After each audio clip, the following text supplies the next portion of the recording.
மிகப்பெரிய அழிவை ஏற்படுத்தும் இயற்கை பேரிடரில் சுனாமியும் ஒன்று. அந்த சுனாமி எப்படி உருவாகிறது என்பதை தெரிந்து கொள்ளலாம் இன்றைய தகவல் துளிகளில்.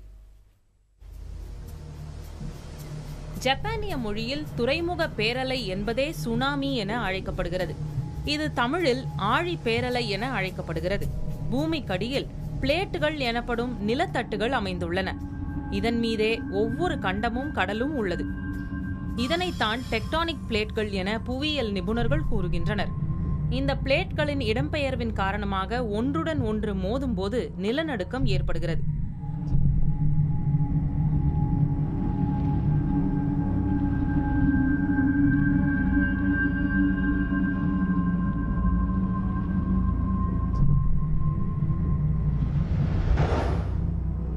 அவ்வாறு கடலுக்கடியில் ஏற்படும் மிகப்பெரிய நிலநடுக்கம் சுனாமியை உண்டாக்குகிறது.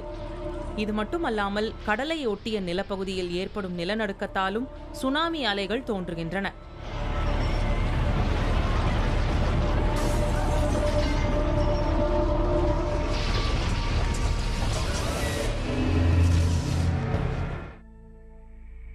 ஆராய்ச்சியாளர்களின் கருத்துப்படி கிமு 365 ஆண்டே கிழக்கு மத்திய தரைக்கடலில் சுனாமி தோன்றியதாக கூறப்படுகிறது. இதனைத் தொடர்ந்து பல முறை சுனாமி அலைகள் உலகின் பல பகுதிகளையும் தாக்கியுள்ளன. 1949 ஆண்டு பசிபிக் கடலில் சுனாமி எச்சரிக்கை அமைப்பை அமெரிக்கா நிறுவியது.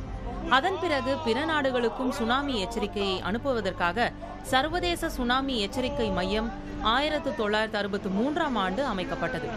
எச்சரிக்கை மையம் மூலம் சுனாமி உருவாகியுள்ளது என்ற தகவல் மற்ற நாடுகளில் உள்ள அலுவலகங்களுக்கு 3 நிமிடங்களில் சென்று சேரும் என்றாலும் சுனாமி அலைகள் உருவான இடத்திற்கும் கரைப்பகுதிக்கும் உள்ள தூரத்தை பொறுத்துதான் அலைகளின் தாக்குதல் வேகம் மற்றும் நேரம் அமைகிறது. இதுபோன்று ஏற்பட்ட காலதாமதமே 2004 ஆண்டு சுனாமியின் தாக்கத்தில் அதிக உயிர்களையும் பொருட்களையும் இழந்ததற்கு காரணமாக அமைந்தது.